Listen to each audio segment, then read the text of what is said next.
Just trusting that those would come. Murakami deep to right center field. Show me the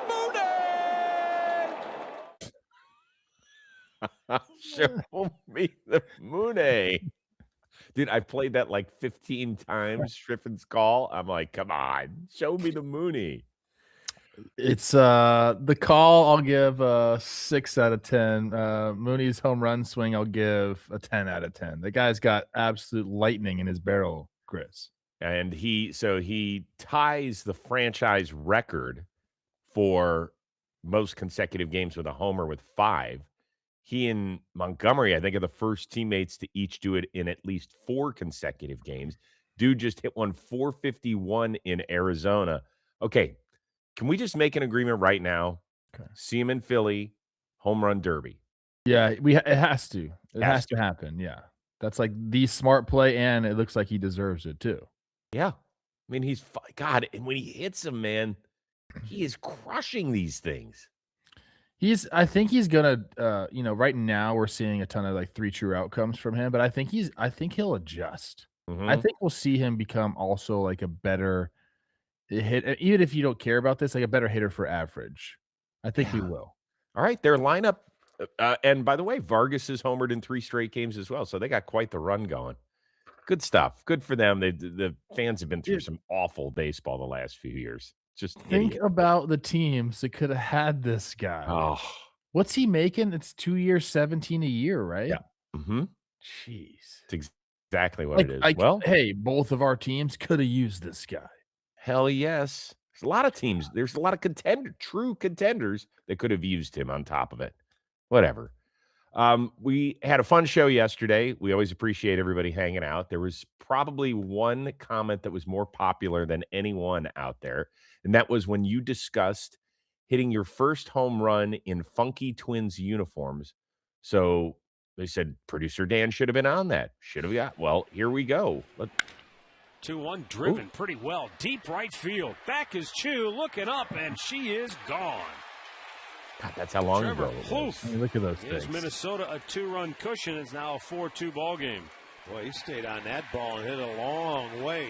Oppo. Look at you. So these must have been the Negro League uniforms. They were, and they were. Oh, I don't actually 100% know. I think that sounds right, but they were just massively baggy. Carl Pavano was pitching that night, and he's like, I can't throw in these. Like, there was big baggy sleeves. Like, I'm not doing it. And they're like, well, Carl, like, you have to wear the uniform. And he goes, I'm going to cut the sleeves. And like, no, you can't cut the sleeves, Carl. He cut the sleeves. He did? Yes. So he pulled like an abbreviated Chris Sale? He did. I mean, Carl Pavano, much a veteran at that time, and also pitched great for us that year. Yeah, he did whatever he wanted. Interesting. So that was off of Don't Call Me Fausto Carmona? Yes. Okay. Good way to start it out. I'll gladly accept my team being the first one to welcome you to the big leagues that way. Thank you. So that was cool.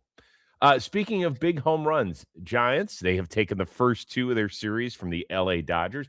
Game was actually scoreless in the 7th, an amazing pitching duel, until an unexpected hero, Patrick Bailey, stepped to the dish. High drive to left. It is out of here. He's had big moments late in games here against some pretty damn good arms. So more than anything, I think it was just good for him to see him in that moment. I know that's probably the loudest cheer I've heard out of that locker room. They usually take 30 seconds or so, once everybody's in there after a game. And I think, they knew it was coming for him, and it came at a pretty good time there. There were a lot of reasons that moment was very cool. Number one, as a TV viewer, it was great to hear Dwayne Kuiper get another call like that. He's had so many amazing calls, and he's battled some health issues. So to be able to hear him hit it at full range was great for us baseball fans to kind of dig into that sort of stuff. Number two is that Bailey has been one of the worst offensive players in the sport. And I'm not just talking about the first 3, almost 4 weeks of the season. Like, he just has not been a guy who's been able to get it going. There have been critical moments for him. He's got 13 of his career 22 homers in the 7th inning or later. So he does love the big moment. And number 3, you actually heard Bailey say it after the game. I appreciate Tony Vitello kind of trusting me. Well, until Daniel Susac got hurt a couple days ago and got put on the injured list, Bailey had been losing time behind the dish. Even as good as he is defensively, they were like, we can't have nothing back there, bro. You got to give us something. So I was happy for him. I was happy for the Giants fans to see that atmosphere, particularly against their arch rivals. A lot of good there. Yeah, I mean, Susac came on, and you're right. He was losing playing time, and then sometimes things happen. You don't always love him. Little injury, continues Bailey's playing time. You get a pop like this. All of a sudden, you're feeling good at the plate. He's never going to be a guy that's like a difference maker with the bat. Obviously, we know what he can do with the glove. But yeah, if he can get back to career norms, and I mean, that will obviously help the Giants lineup out a ton, who's now on the verge of sweeping the Dodgers. True. Like, could that a happen. lot. That's good for baseball. And I want to say, I'm side note, I'm getting more and more into Tony Vitello. Like, I think I'm getting there. Welcome. Yeah. Welcome to my side of things. Okay. Yeah.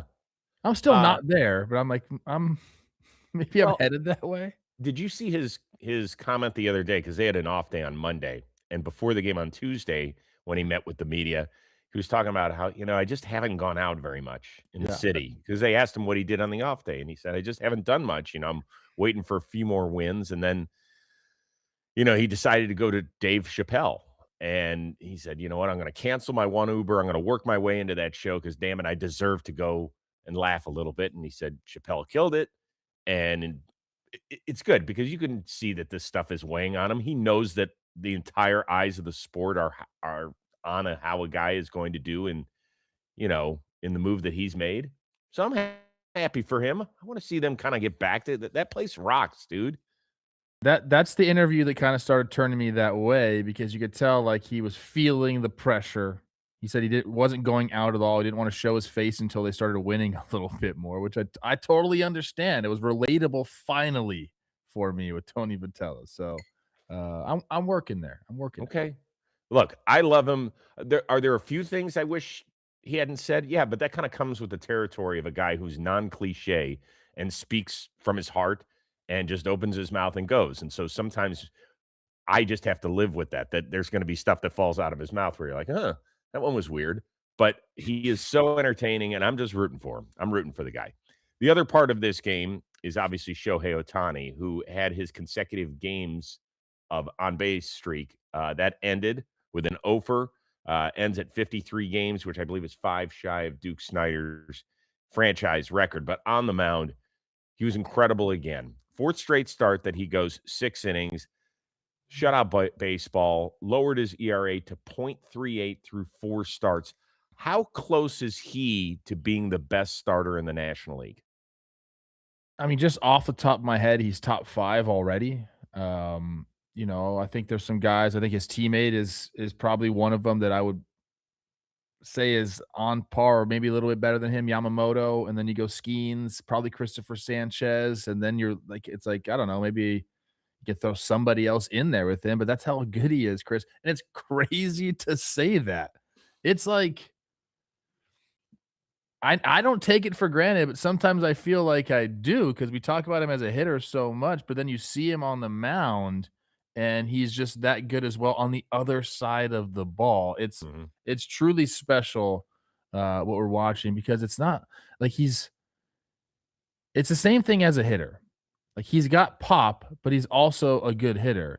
And then with the pitching side, he's got raw, pure stuff, but he's also a good pitcher.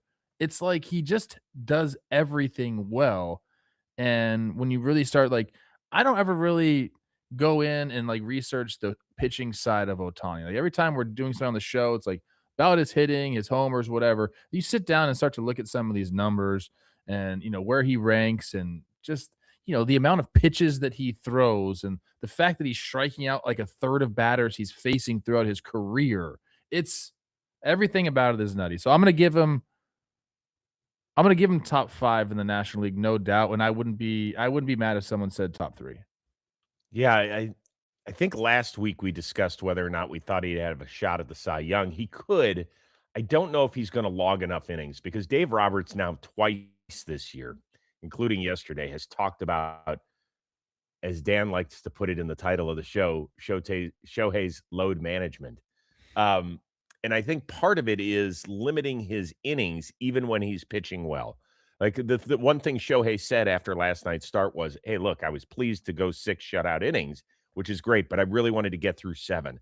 And I think that even when he's throwing the ball well, if he's kind of in that 88 to 92 pitch range, they're going to say, we got to throttle you back, bro. Like, we need you healthy for October and ready to go. And that's when we can unleash the monster. So it basically feels like instead of 5 and fly, it's going to be like 6 and I don't have a word to rhyme with it. But I think that's the way it's going to go for him. Yeah, I mean, I know that he wants to win the Cy Young, Yeah. obviously, but you're right. Like in a 6-man rotation, getting pulled early. I'm trying to think about. So in 2023, he threw 23 games, 132 innings pitched. I mean, what do you think his inning count is this year? Oh, If boy. he stays healthy, makes all starts, it's probably somewhere around like 150 innings, which I don't think would get the job done. I think he maxes out at 160, 165 tops. I mean, that is tops. That's if you throw a few 7s in there. But there's going to be games where he goes 5. Might be one where he goes 4, right? It just where he doesn't have it, and they're like, okay, it's a hot July day. Let's call it. We'll cover you the rest of the way. But yeah, I mean, stuff-wise, and as far as talent, and he will. I think I'm going to say right now, he will finish top 5 Cy Young. It'll be a second one of those. Yeah, I think. Although do you have Miller, do you have Yamamoto above him as like a starting pitcher? I think in terms of who I would like to have start the game, yes. Yeah.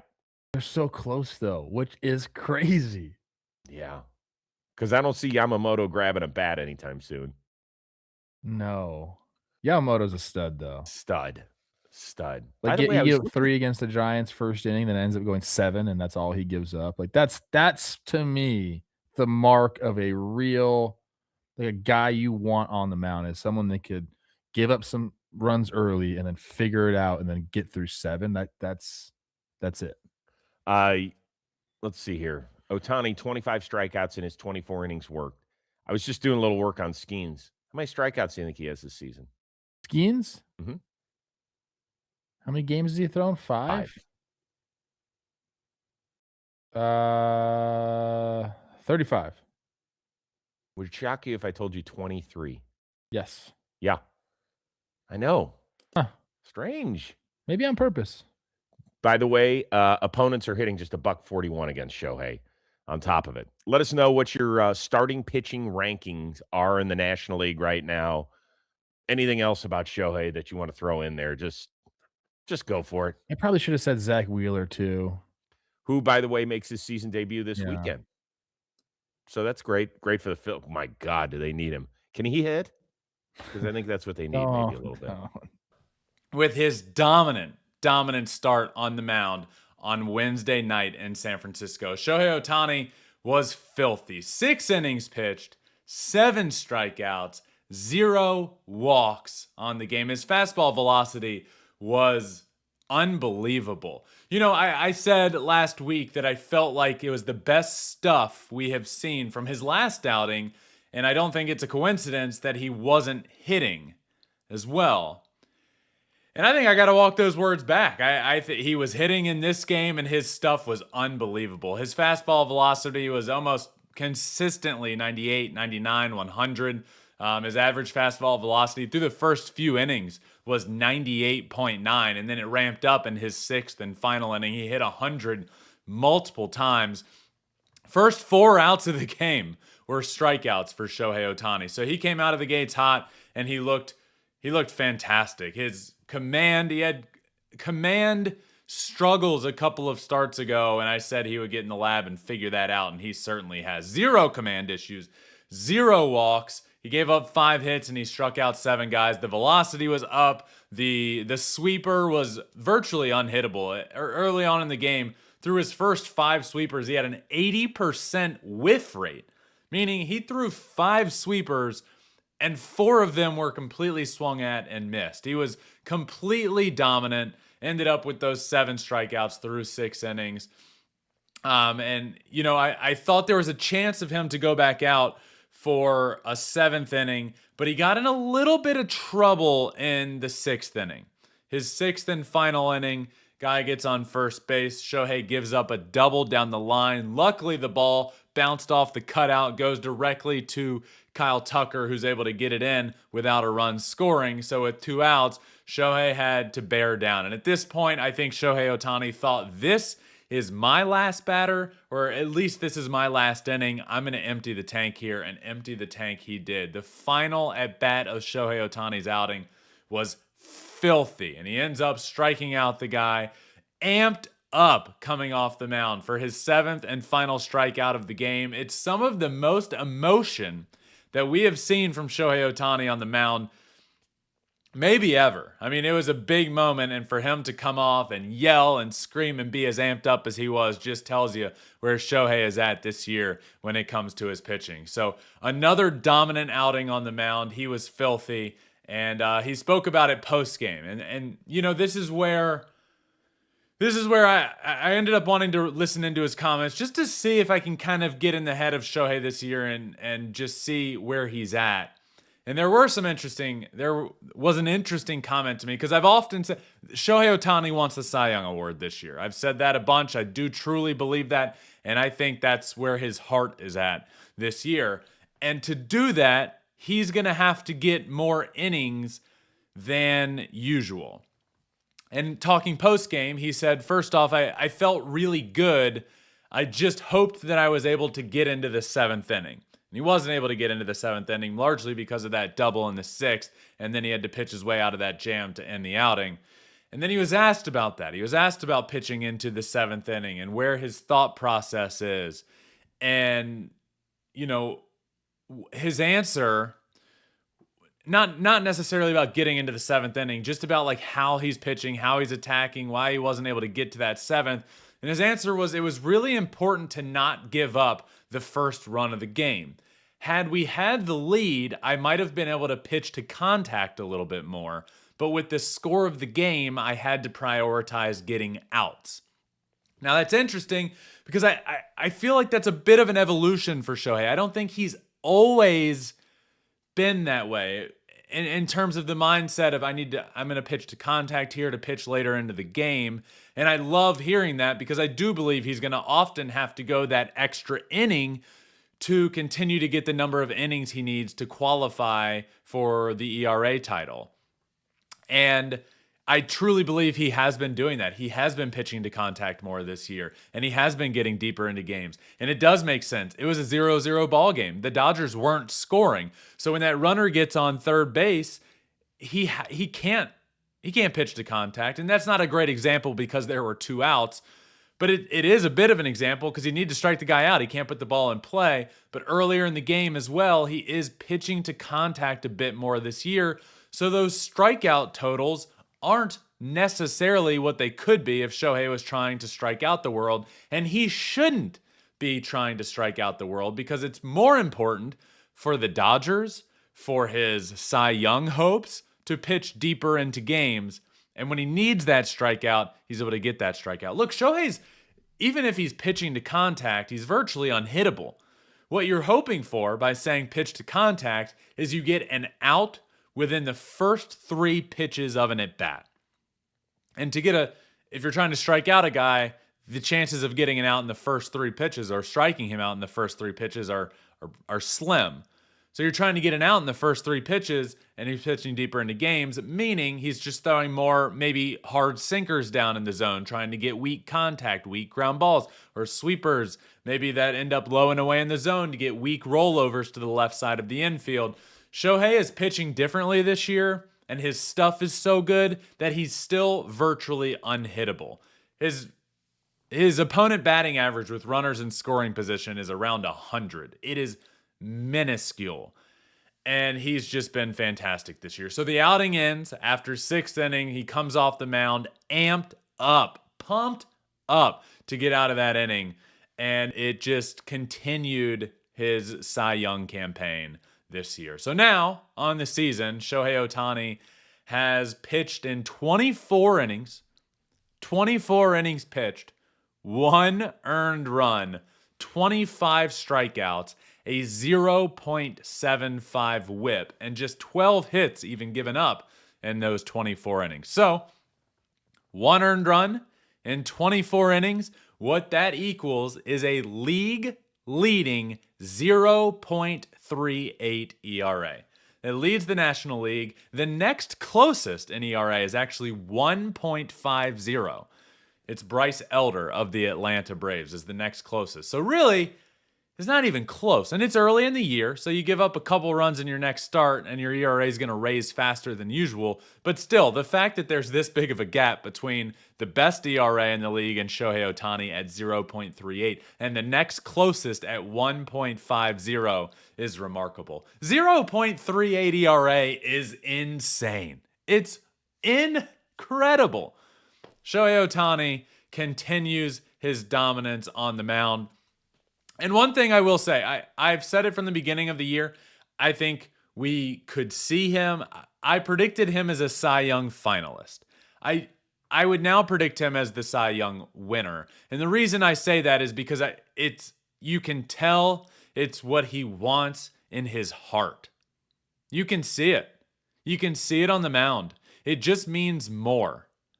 Pitching, pitching is everything to Shohei Ohtani. And it's, you know, I went to Japan. I went to where this all began for him at Mizusawa Little League, and then through his high school at Hanamaki Higashi High School.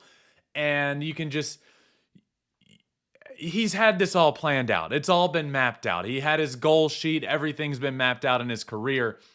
And I think the fact that he has become an MVP caliber offensive player is just because he's that talented. This goal, this plan was built around pitching. I think Shohei Ohtani's first love is pitching. And now this year, it's finally allowing him, for whatever the reason might be, right? Whether it be health or not able to complete a full season or not getting the innings and his pitching not being as refined and then getting moved to the Dodgers, signing there, and then his arm not being great and having to go through another arm surgery, and then just hitting. And last year, focusing on his comeback. This year, he's not focused on anything health-wise. He's coming into a year fully healthy with his pitching at the best it has ever been in his career, and he's able to say, I'm a pitcher. I want to win the Cy Young Award, and I'm healthy enough to do that, and I feel good enough to do that. And that is what we are seeing this year, is Shohei Ohtani and his first love of pitching, giving everything he can to the pitcher's mound. And what we're seeing is dominance unlike we have ever seen before from Shohei Ohtani on the mound, and unlike anybody else in the National League right now. And it's just remarkable to think about that the guy that I think right now is the best pitcher on the planet. Shohei Ohtani is the best pitcher in Major League Baseball. And I know Jose Soriano in the American League with the Angels is putting up a minuscule ERA. He's got an ERA of .024 is Soriano's ERA in the American League. But he's having a great year. I think Shohei Ohtani is the best pitcher on the planet right now. And it's remarkable to think about. He's so clearly the greatest player of all time. This guy is a hitter as a hobby. And 2 years ago, when he was hurt and couldn't pitch, he created the 50-50 club, 50 homers and 50 stolen bases. He created that club, something that has never been done before in baseball history. And hitting isn't even his first love. It's truly insane. And now what we're seeing him do on the mound, he's so clearly the greatest we have ever seen. And, you know, I feel honored to get to watch him. I mean, Earth has existed for 4.54 billion years. And baseball in itself has existed for, 200 years? And we are alive to get to see the greatest baseball player of all time in his prime. And I just feel totally grateful and honored to be able to do that, and honored to be able to cover that, and honored to be able to sit down and do a one-on-one sit-down interview with Shohei Ohtani. What a journey, and how grateful I feel to be able to get to watch this is truly incredible. So Shohei Ohtani, again dominant on the mound, continues his Cy Young campaign, lowers his season ERA to 0.38 on the year. Dominant. At the plate, Shohei Ohtani tied the Dodgers' all-time franchise on-base streak at 53 games. So Shohei was starting on the mound and DHing in the game and carrying in the longest on-base streak in Dodgers history. And it did come to an end. It came to an end at 53 games, which officially ties Shawn Green at 53 games with that Dodgers all-time on-base streak record. Of course it happened in a game that he was starting on the mound, right? I mean, how can you not? He's not fully focused on hitting in the game. In fact, I think he's this year, when he's pitching, fully focused on pitching. Of course, the on-base streak comes to an end in a game that he is starting on the mound. I don't think that's a shock. I don't think that's a shock. I was hoping it continued. I was hoping it would go to 100 games. But if the streak was going to end, it was going to end in a game that he was starting on the mound. And it did. In his first at-bat, he grounded out to first base, a weak ground out, but with his speed, almost beat it out. In his second at-bat, a hard hit. This was his closest he came to a hit. In his second at bat, hit a hard ground ball in the hole over to first base. Rafael Devers made a really nice play over there. Ends up throwing Shohei out. But that was his best chance of getting a hit in this game. Hit the ball hard. Almost found a hole, but a nice play by the first baseman allowed that to not be a hit and to be an out instead. In his third at bat, he did strike out. So at this point, we're 0 for 3 with a ground out, another ground out, and a strikeout in that third at bat. And then he comes up with one more chance to get that on-base streak continued, whether it be a walk, a hit by pitch, or a hit. He had one more chance to continue that to 54 games. And in his fourth and final at bat, he ended up popping up a fly ball to left field that was caught. And that was basically the end of the streak. Unless the Dodgers came back and tied the game, Shohei was not going to get another at-bat, and he did not get another at-bat. And it brought an end to the historic Shohei Ohtani on-base streak that dates back to August of last year. So, the reason it's historic, one, it is the longest on-base streak in history by a Japanese-born baseball player. He passed Ichiro's former record, and he now sits at the top, tied with Shawn Green, as the longest on-base streak in Los Angeles Dodgers history. And it finally came to an end at 53 games. What a remarkable run this was for Shohei Ohtani. And of course, it came to an end in a game that he was starting, the starting pitcher on the mound, and lowered his season ERA to 0.38. Where one streak ends, another one continues. He's starting another scoreless inning streak on the mound, and he is pushing closer and closer. It's still early, but he is well on his way to the Cy Young Award this year, which is remarkable, insane to see. So that's the week for Shohei Ohtani, pitching-wise and offensively. A little fun moment he did have at the beginning of this week with the San Francisco Giants mascot. But mascot Shohei Ohtani comes out on deck for his at-bat. He's getting ready for his at-bat. And the mascot comes on over and starts having a little fun with Shohei. Kind of just stands over there, giving, they have a little back and forth. And Shohei also jokingly turns to his manager, Dave Roberts, and and tells on the mascot and tells him to get him out of here. And Dave Roberts jokingly throws him away. It was a fun moment between Shohei Ohtani and the San Francisco Giants mascot. And I think what can get lost in all of this is, and all of Shohei Ohtani's greatness is like the human he is and the person he is and the humor that he has. The man's hysterical. And he'll never hesitate to joke around and mess with people or mess with a mascot. And that's what we saw here. And I just thought it was a funny moment that in This Week in Shohei Ohtani news, we should talk about. But mostly we had to talk about that pitching, his Cy Young campaign, and the on-base streak that did come to an end.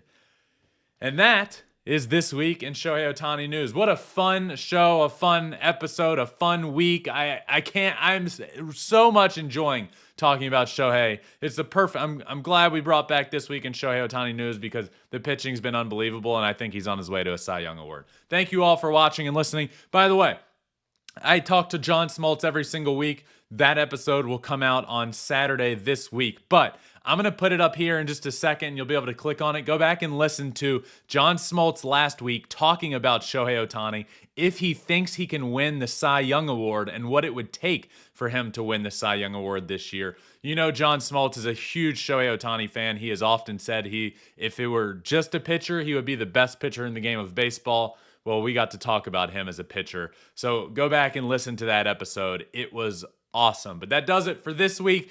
This Week in Shohei Ohtani news this year comes out every week. The day after he pitches is what I'm trying to do all year long. He's pitching midweek right now. So what I'm trying to do is get This Week in Shohei Ohtani news every day to come out the day after he is the starting pitcher on the mound. And that will always come out at 3 o'clock Pacific time, 6 o'clock Eastern time.